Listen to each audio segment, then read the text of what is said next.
Good morning, good afternoon, good evening. We welcome you, whatever time and wherever in the world you are listening. We are pleased you have found us. You are now listening to Inside the Bunghole, a podcast taking you on a journey through wine. Together, we will learn more about this wonderful elixir of life. So raise your glass to welcome your hosts and partners in wine, Pam and James. You are now inside the bunghole. Well, we are on a road trip inside the bunghole. I am here with James, my cohort. That's right. And we are here with Ryan at S4E6 Sticks in Sonoma. We hopped a plane, seemed like a 15-minute, but it was actually almost an hour plane ride. Yeah. And it's absolutely stunning. The landscape flying over all the vineyards, it was crazy. You guys picked a good time too. We got a little bit of rain today, some blue skies, all little Sonoma County in one day. Oh, it's just absolutely beautiful, and your property is beautiful. It is. The Adobe here is amazing. You know, we've got this great old Adobe building here right in down off the town square. So we're lucky to have this place for our tasting. Well, welcome inside the bunghole. Thank you, and welcome to Sonoma. And speaking of this building, tell me a quick your tasting room here. Tell me about a little quick history about it. Yeah, so the Adobe here is it was built in 1842. So it's actually the second oldest residence in the town of Sonoma. So General Vallejo had this built back in the 1840s for his brother, who actually never got to live here. His secretary did, which is Wine Casteñada, which the first wine that we're going to be tasting here today is sort of in homage to that, to him.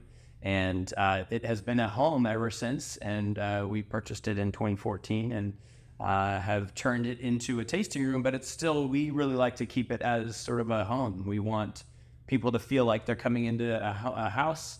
We're tasting at a table. We do what we call table fellowship, which is sharing wine across the table, having laughs, and sort of the camaraderie that wine brings. So it's a great place to do that. We do sit-down tastings, reservation only. You wouldn't know it's even here if you walk in, right? You would not. No, it's like a neighborhood. Ring the doorbell to get in. Absolutely. That's a requirement. So this probably wasn't, when this was built, probably California. It wasn't California. It was not. No, this is pre-California. This is... Yeah, at that time it was before the revolt, and this was the 49 and 1849 we had the gold rush, and shortly thereafter. So this was all pre-California as we know it, and this home was really built sort of they were trying to build this as a town, and it is the only one that has survived of its kind. There were a few of them on this block here originally, but it's tough to keep an old Adobe building going, and over these years. And so our previous owners lovingly took care of this home and really kind of wanted to preserve it, thankfully, because we were the recipients of that.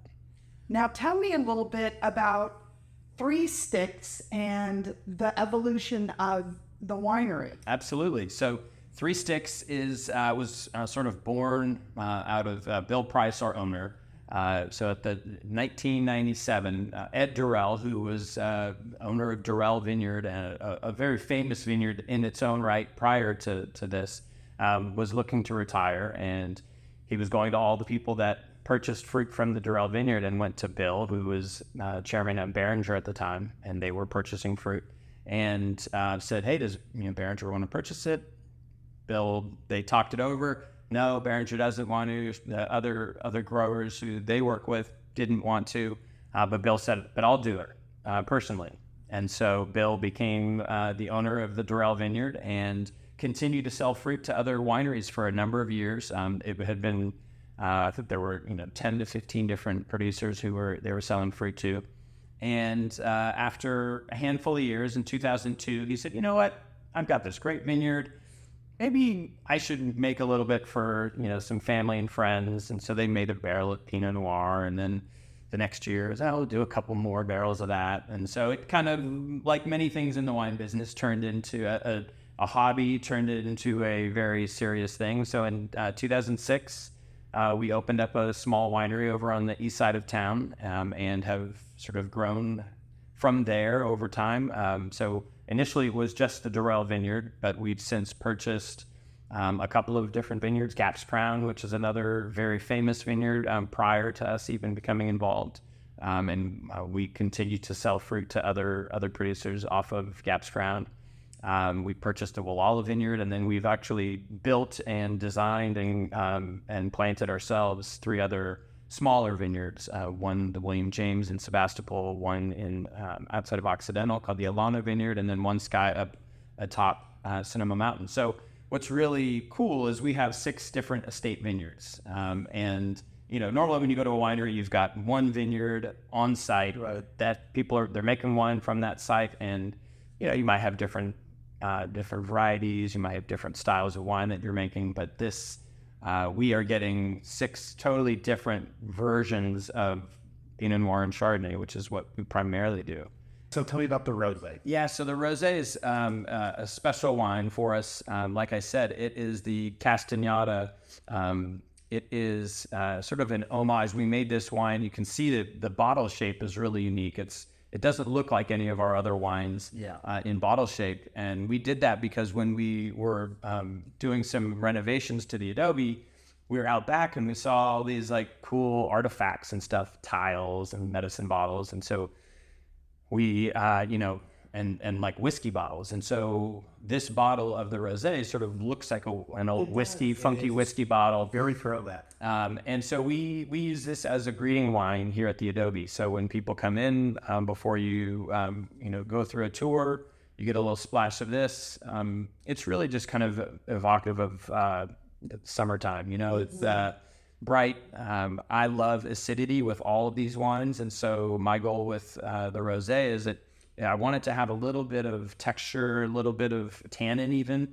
And so this is made from, we do a Casteñada Red, which is a Syrah Grenache blend that also has about 30% white grapes in it. And so we take that, put it in a tank, and then that first day, we bleed off the tank and we take some of that juice and then ferment that juice as a white wine in stainless steel. And so you get just a little bit of color from that one day on the skin. One day. And then, it tastes and has texture much like a white wine because of that. It doesn't stay on the skins. It doesn't extract color or any of those, not a lot of the tannin from the skin that you would normally get. And so that's kind of the beauty of rosé, and it kind of fills the void in between red and white. It pairs well with almost just about anything. Yeah, I love this is beautiful. Looking at the soil of the Durrell vineyard, I imagine that those vines have to be pretty sturdy, and they have to reach down pretty deep to tap the water source. Absolutely. So this is sort of an ancient riverbed. So you've got this clay, loamy soil mixed in there. So they have to dig down. But it's not like bedrock underneath it. It's not like you're getting and you're hitting nothing. They just have to kind of move out and around those vines. Durrell Vineyard is a really special vineyard because it doesn't like to crop very much in any of the soils. So you have these really low yields. We get, painful yields sometimes, 1.5 tons per acre, which, if you're trying to farm it for sort of economic reasons, not the best idea, right? Yeah. But when you're trying to do it for quality, it just constantly, year in and year out, produces just wonderful wines across the board, whether it's Pinot. It really became famous as a Chardonnay vineyard. The Durrell did. Durrell did, yeah. So, before 3 Sticks even existed, it had a name for itself. The Kisslers, the Patson Halls, Gary Farrell, these guys were doing great work with this fruit for years. And so, it continues to this day. We still sell fruit to a number of great producers who are doing great things with it. and that site shows through. Do you grow the same varietal from a different, like the same grape from at a different location? Yes. What would that be? What? So Pinot Noir will be grown on all of these. Chardonnay is grown on all of these. What we generally do, though, and this is true even within a specific vineyard, is you use different rootstock. So there's rootstocks and there's clones, right? So if you think of the big thing, right, dogs, you've got grapes, and then you go down to labs, and those end up Pinot, right? So now you're down to Pinot, and then within Pinot you have clones. So you've got yellow labs, you've got black labs, you've got brown chocolate. So within clones, we've got Swan, Calera, 943, 828, all these different versions of Pinot Noir. And then the rootstock underneath that. So the rootstock has to be a different kind of vine because of phylloxera and these nematodes in the ground that will attack it and ruin if it's just those clones planted. So you need these nematode-resistant rootstock. So that's where the college education comes in, people. Yes, it is. And so if you think about every combination is something different. It is. So I have to say that was a brilliant. The dog analogy was brilliant. So if you get a thing of Pinot and a thing of Pinot from here in that dirt, and you were to make it, make it almost exactly the same. Yep. Is it gonna taste? is the soil is it that close that the soil it grew in would make the taste different, or no? There are multiple factors. It is not just the soil, I guess, is what I would say. There are characteristics of the soil that come through, but because each of these vineyards is in different microclimates, they have different wind patterns, they have different aspects. Some are facing east, some are facing south, some are facing west. So each one of those things contributes to that difference. We talk Gap's Crown is sort of on the western side of Sonoma Mountain. It's in the Petaluma Gap, so it gets this constant fog and this constant wind. And people are always asking about the soil. We're like, the soil is a piece of that puzzle, right? But it is not what is making Gap's Crown special. It has to be good soil, so it is great soil. First and foremost, you have to come in with good grapes, right? You can't make great wine from mediocre grapes. Can't be done. You can make mediocre wine from great grapes, which I don't want to do. That's bad. That's bad. But so you need to really focus. Grapes are first and foremost. The second you pick the grapes is sort of the biggest indicator of the quality of that wine. Then from then on, there are a lot of decisions that then sort of also take that wine in different pathways. You can pick it really early and it can be really acidic wine, and it can have, you can pick too early and it can be way too acidic and it can have no body and no texture, or you can wait and let it turn to raisins and it tastes pruny and baked and cooked. And so you're trying to find that window within that makes the wine that corresponds to the style that you're trying to get in the glass. Right. And do you already have that kind of pre-planned in your head, or do you wait till you taste the grapes and then say, okay, this is the direction I want to go? It's a little bit of both, right? The year dictates a lot of it. If we have a really hot year, you can't go in and say, well, I'm going to make this really cool climate wine this year when you've got all this heat coming at you. So you need to adjust with it to make the best wine that vintage can offer. But you also have a style, you also have a preference, you also kind of make decisions, if it's kind of like when you're getting your eye test, right? They're like A or B, and sometimes you don't know, and sometimes you're like, well, this one feels a little bit better, so I'll say that. So sometimes there are very small, minute decisions that have to be made, and so you've got to like err on one side or the other, and those are where but stylistically, I think you come into a vintage saying, hey, all right, here's my perfect wine, and let's see if we can do it. And most steps of the way is not exactly that, but that's where, to me, that's where great winemaking kind of comes in play. Is you're constantly making, the best decision at every point, because it's really easy to lose. Some people are saying, "Oh, I'm a hands-off winemaker." Well, you can do that, but a lot of times hands-off winemaking turns into vinegar. Yeah. If there are steps. If you don't top up the wine, it's not gonna turn into good wine. We had it. Yes. Yeah. After we racked it, then they topped it. And speaking of that, we could probably take a break. Okay, we're going to take a quick break, and we're going to find out more. I'm going to find out what is your perfect wine. All right. Ken will be back in just a minute. If you want to know more about Inside the Bunghole, join us on all our social media platforms. You can get a revisit and view all the latest posts, giveaways, and information on this podcast. Simply search Inside the Bunghole on Facebook, Twitter, or Instagram. Like, share, and subscribe. Leave a comment. We would love to hear from you. Or you can email us at insidethebunghole@gmail.com. Thanks for tuning in, and visit our website at insidethebunghole.buzzsprout.com, where you can always find our latest podcast and past episodes. Cheers!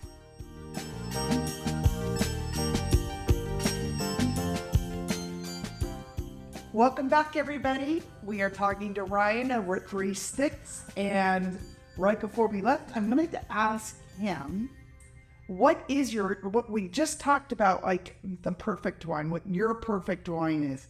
What would that be? Well, so my favorite wines are Pinot Noir and Chardonnay. That's why I make them, because it's something that, like today, we're racking all of our barrels up we're going to be bottling in a couple weeks, and so we've got I think 70 barrels of Pinot Noir for our largest blend of the year. And so I went through and tasted 70 barrels right after lunch. I was going to say, you're still walking. Well, I didn't drink them, but yes, it still is something that, you have to be ready for, and you train hard for this. Yes.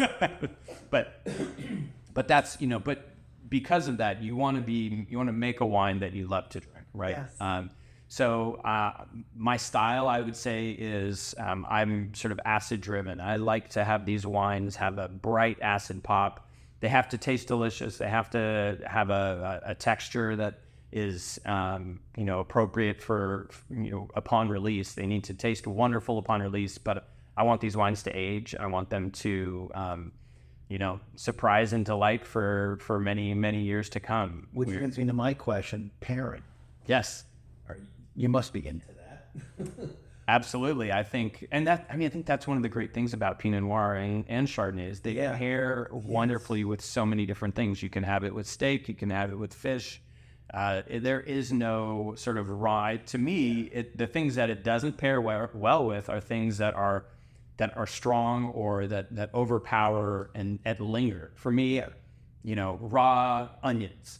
Right. If I eat raw onions and try to taste wine, is the raw onions keep coming back. Right? I think that's what Coca-Cola or something's for. Exactly. But there is this that I discovered like maybe a few years back, pairing and just enjoy it of getting that on your tongue and then drinking a wine and it's so different than just not having anything. Well, a wine will taste completely different if you're drinking it, on the porch having fun with your buddies. Yep. Versus having it with a meal. It could be the exact same wine and two different. Absolutely. I think the flavors from the dish, the texture of the dish, sometimes if you've got a lot of fat in that dish and it cuts through it, but it keeps bringing you back to zero. Whereas if you're just drinking the wine, then you're getting more tannin and acid, and those things are kind of keeping you up here. That food can kind of help wipe it as well. So I think food and wine kind of go hand in hand, and generally, as long as you're avoiding those no-nos, it's usually a good way to go. How do you know it's harvest time, and how long does it take you to get a crew together? Like when you go, we gotta do it now. We gotta make this now. Yeah, because it's showtime in like a few days. Yeah, we're lucky. We have because we own our own vineyards, we have crews that work full time with us.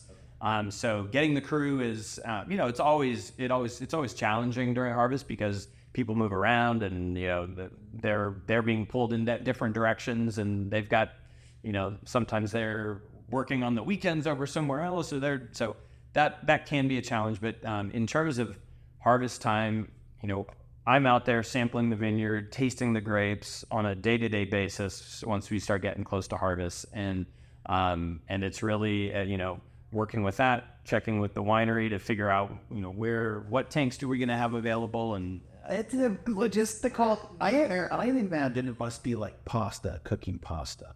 You know, you pull that strand out, you bite it, and just want to get it kind of al dente or too, you know, You don't want to miss it. you don't want to miss it. You can't miss it. The problem is that we don't just have boiling water. Well, hopefully we don't have boiling water, but you know, when you're boiling water, generally it's kind of a linear, you know, it's just cooking. It's getting hotter. It's getting hotter. It's working its way to the center.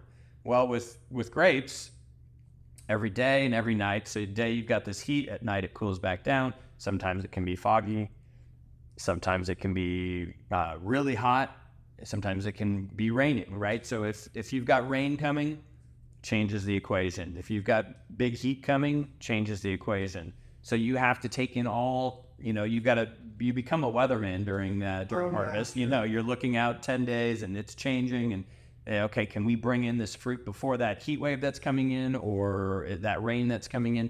The perfect scenario is just a nice, cool time during harvest. It's getting warm enough that things are moving along, like it's that boiling water. Yeah. And you can kind of bring them in exactly as you want. And generally that's the case with us because we do have the teams, we have the estate fruit.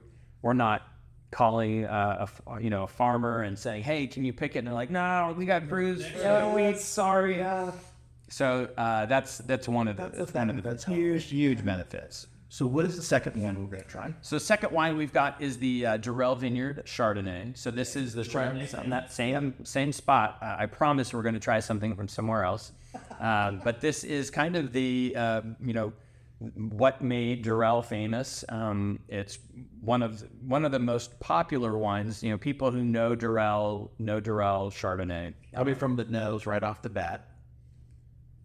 Yeah. Who writes the descriptive thing? Do you sit there, you know? And are notes from the nose really based on your own memory in a weird way?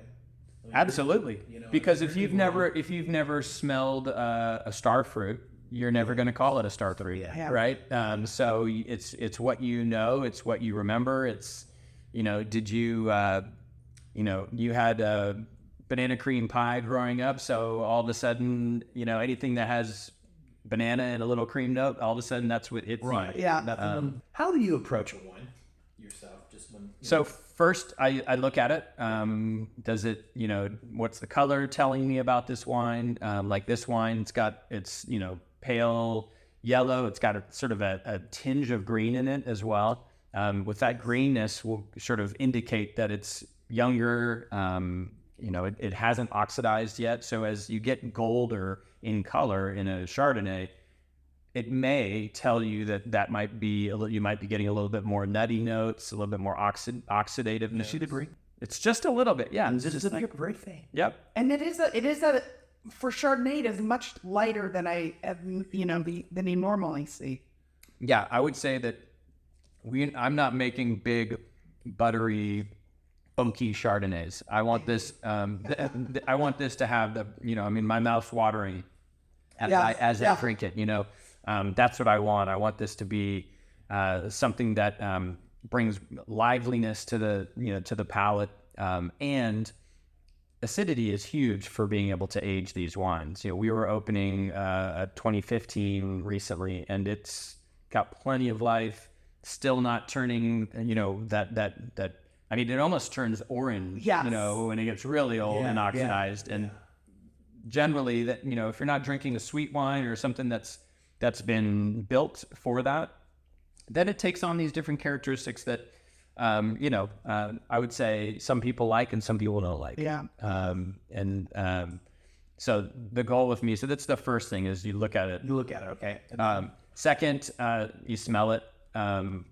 Is it fresh? Is it oak? What kind of oak is on it? Is it? Are there any faults? Are you getting vinegar? Are you getting any sort of plasticky smells or sometimes you can drink wines that have been they taste or they smell a little bit more manufactured. It's artificial. So not necessarily I know what is the one we had with Katie? That has that diesel. any The petrol nose. yes, but I think they're all kind of like that. In fact, as you said, if you drink the, I can't remember the grape. Riesling. Rieslings. Yep. Yeah, she's like, if she goes, most of the time you're going to be drinking a Riesling. Yep. You have that. So, but not. It's smart. It's just that is a telltale sign, and that's if you smell and you get that diesel, that fuel, that is it's a component of Riesling grapes that their skin and fermentation gives off. That those aromas are locked in that wine, and so. But this mechanically smell that you're talking about is more of a. This is like I was just kind of going through all the good notes, and then you go down to the bad notes, right? So you can be drinking if you're drinking a cheaper bottle of wine or a bottle of wine that you don't understand its quality level, sometimes you get some of those notes where you're just like, oh, this doesn't smell good. That was oily. So, and then you taste it and you figure out, for me, I kind of think three-dimensionally when I taste a wine, is it fat on my palate? Is it broad? And then the acidity kind of is its height. Is it tall and wide? That's kind of for me, the perfect wine generally, unless I'm looking for a very specific profile other than that. But I love wines that have a texture to them, but they also have acidity to them. What about like the run of the tongue, like just like like it's back, but maybe it finishes towards the front? Yeah, how long is that finish? Yeah. Do you get a finish that lingers and sort of wants you to taste more, or is it just like and you're done and you're like So now that brings me to a weird question. That's good. First of all, we're not spitters. I'm not. I am never going to spit out a wine just because that's who I am. But I know when you're drinking 70 bottles a day, you can't, or 70, different tastes. Yes, you can't drink all of them. I didn't spit today. Yes.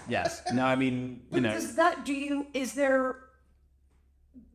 Because I think the swallowing in the back of the palate to me is just as enjoyable as some of the front palate notes. It is, and I would say when you're doing barrel tasting like I was doing today, that was really more of a sort of a final check, right? Before these barrels get put together, I want to make sure there's not one barrel that went bad or, and then I also use it as a chance to check in with each of the different barrel coopers that we use. So there's different barrel makers, and they all have different toasts and styles. And so it's my sort of check-in with, this is my last chance to see what 6 months in this one barrel taste like. So I'm taking notes on the actual barrel type and see, that's a whole nother. It's a whole other podcast. Speaking of, is this stainless steel or is this in? This is it's fermented in oak. Wow. It's about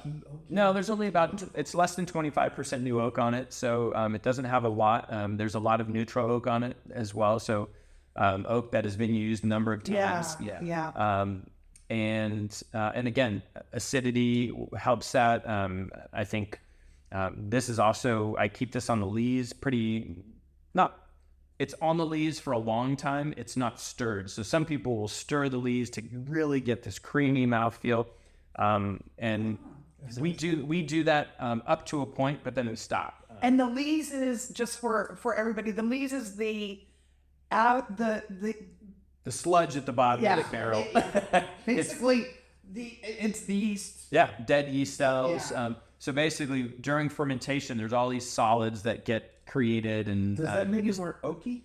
No, it doesn't make it oaky. It actually, the yeast, the lees, when those break down, they kind of, they spill out, and it's like a creamy texture. You get this like a little bit of viscosity from it, and it's just from the insides of all those cells, they add a texture to the wine, and I think that's an important piece. So we keep it on its lees the whole time, but you can sort of artificially, by doing it manually, you can manually stir them up, and that kind of like pushes it along even further. And so you can. So you actually go in there, if you were to do this way, in through the bunghole and stir it around and agitate it? Absolutely. Sexy. You guys need to know this as in the bunghole. what's happening inside the We learned about it. Put the thief in the bunghole. Yes. So we're going to do another break and come back to this wine. But I do want to talk about barrels, though. Yes. Goes barrel shop. You're Mr. Barrel Fox. He's in it. I love the barrel shopping. We'll be right back after this. If you want to know more about Inside the Bunghole, join us on all our social media platforms. You can get a revisit and view all the latest posts, giveaways, and information on this podcast. Simply search Inside the Bunghole on Facebook, Twitter, or Instagram. Like, share, and subscribe. Leave a comment. We would love to hear from you. Or you can email us at insidethebunghole@gmail.com. Thanks for tuning in, and visit our website at insidethebunghole.buzzsprout.com, where you can always find our latest podcast and past episodes. Cheers!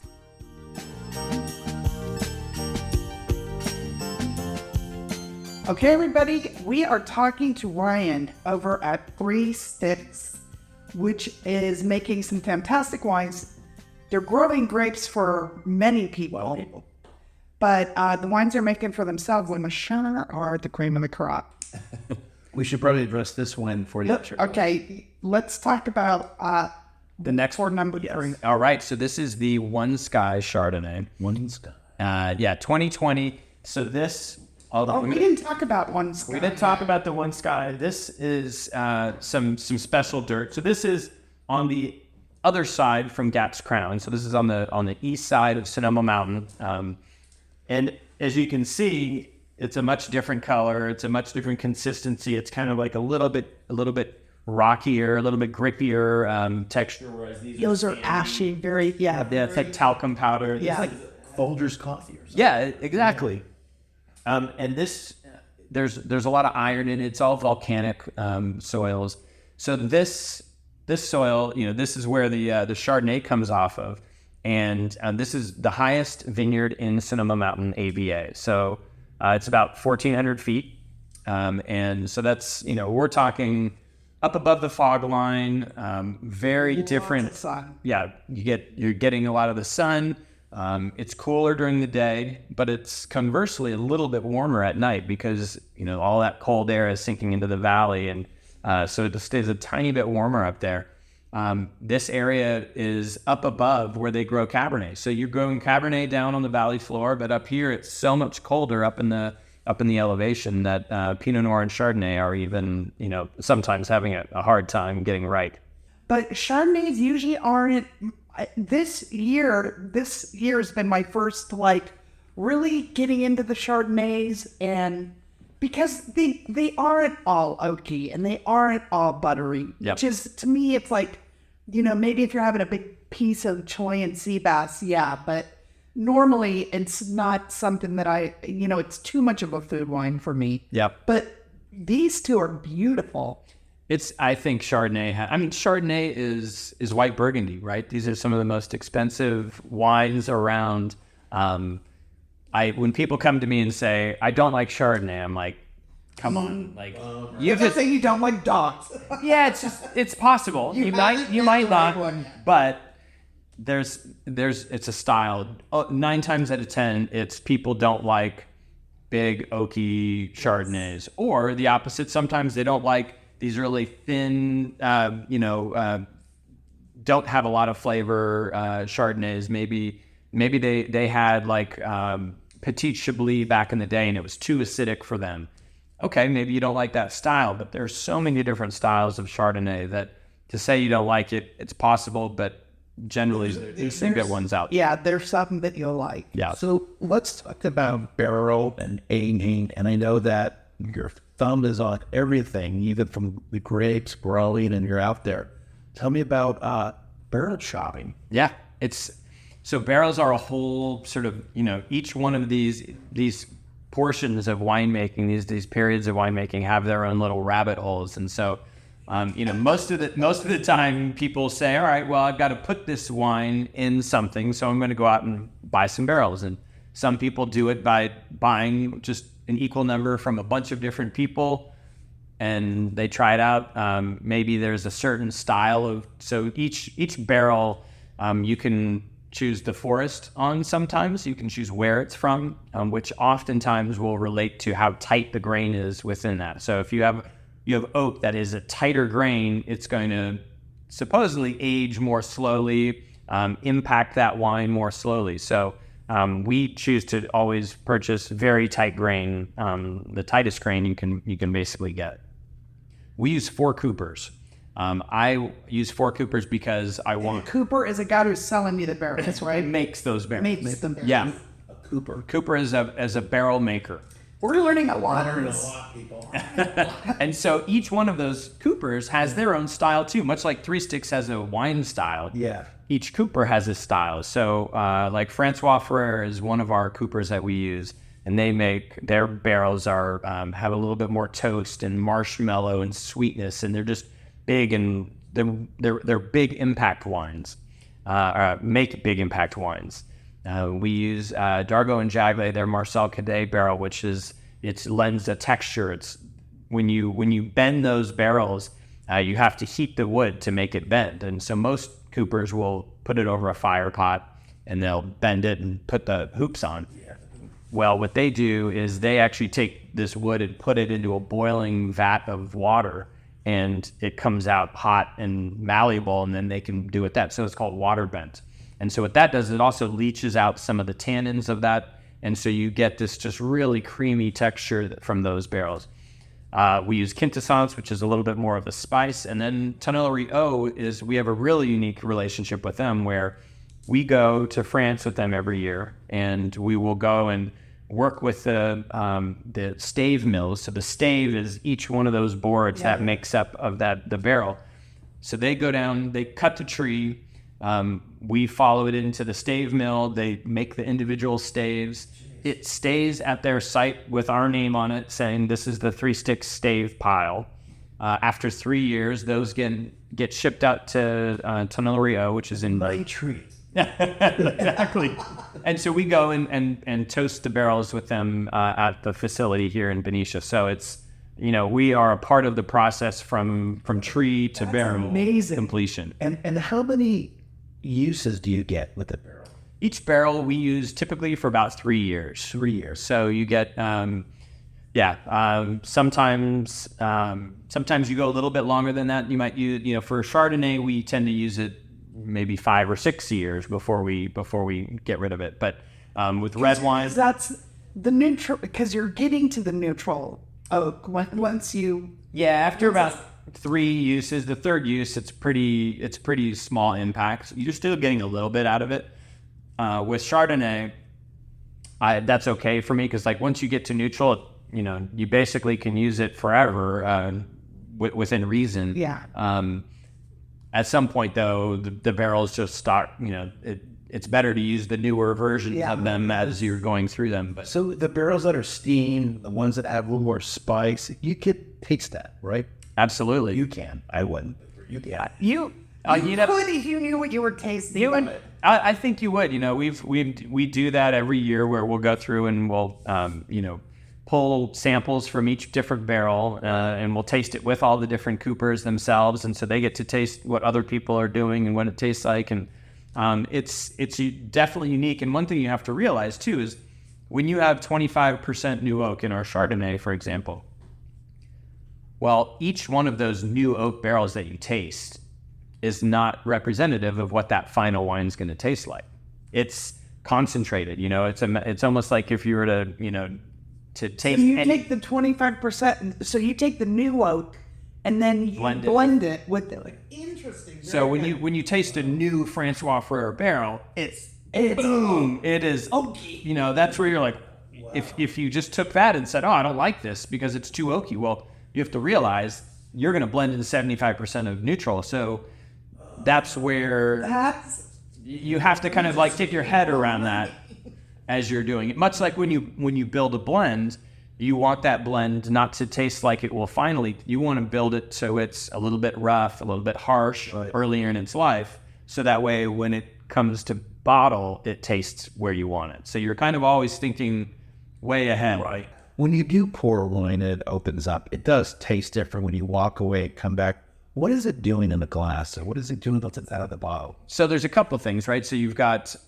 when a wine is in glass, it is essentially kind of in an animated state of aging, right? It's slowly aging. So it's not able to interact with any more oxygen outside of the bottle. It's just kind of like dealing with itself. Well, the second you open it up to oxygen, all these reactions are happening. It's oxidizing all those components in the wine, which are, taking it.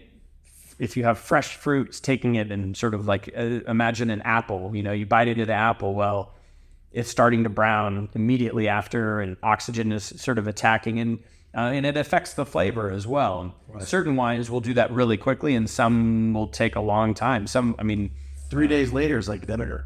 It can be, or it can be just perfect. Just still, we've had instances where, somebody tastes the wine and they're like, it's not doing it for me. It's just like, well, put it down, put a cork in it, leave it on the table, try it the next day. Because a lot of times, young wines especially, that it starts to kind of knit itself together in that time. And yeah, you can have 1, 2, 3 days and it's still tasting great. At some point, it will start to take that decline, and it can turn to soy sauce or, barbecue sauce. It can start getting, off-putting, but I pause. So I'm going to ask him, I think it'll break. Okay. And this wine will wrap. Okay. We'll do another breakdown. I want to come back and ask you about a very neat award or distinction. All right. So we'll talk about that when we get back. Yes. If you want to know more about Inside the Bunghole, join us on all our social media platforms. You can get a revisit and view all the latest posts, giveaways, and information on this podcast. Simply search Inside the Bunghole on Facebook, Twitter, or Instagram. Like, share, and subscribe. Leave a comment. We would love to hear from you. Or you can email us at insidethebunghole@gmail.com. Thanks for tuning in, and visit our website at insidethebunghole.buzzsprout.com, where you can always find our latest podcast and past episodes. Cheers!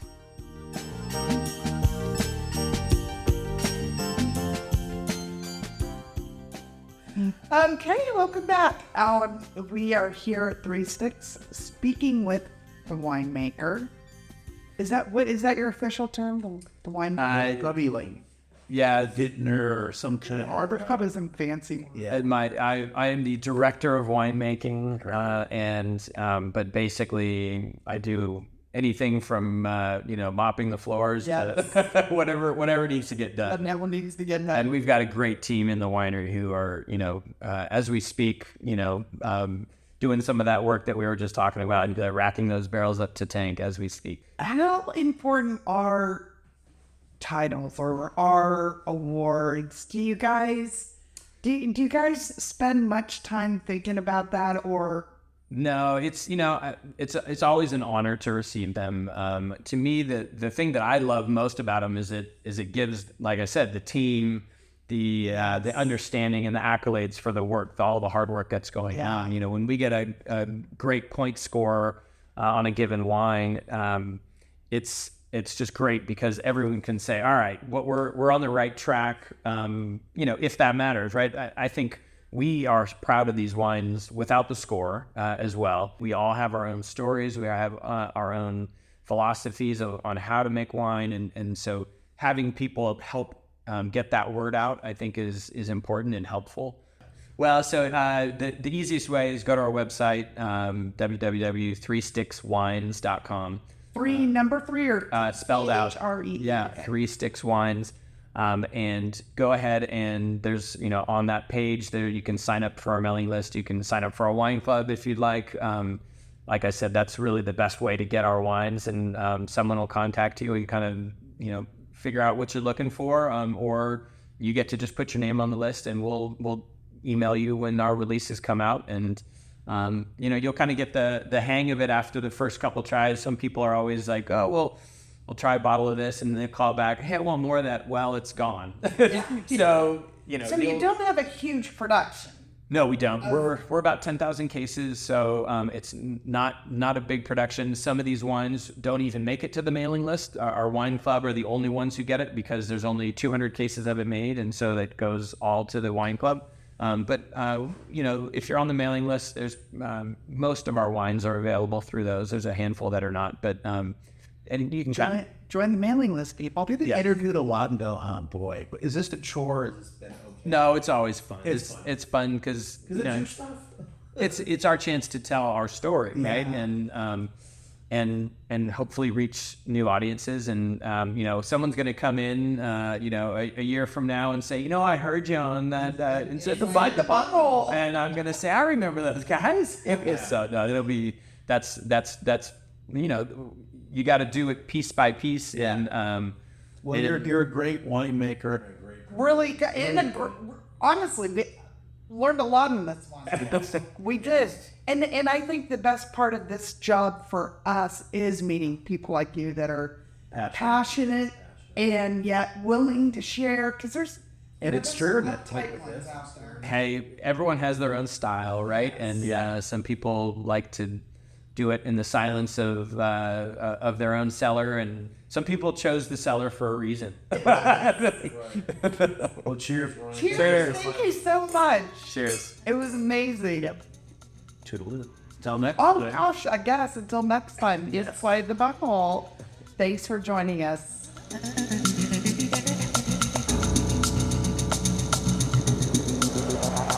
If you want to know more about Inside the Bunghole, join us on all our social media platforms. You can get a revisit and view all the latest posts, giveaways, and information on this podcast. Simply search Inside the Bunghole on Facebook, Twitter, or Instagram. Like, share, and subscribe. Leave a comment. We would love to hear from you. Or you can email us at insidethebunghole@gmail.com.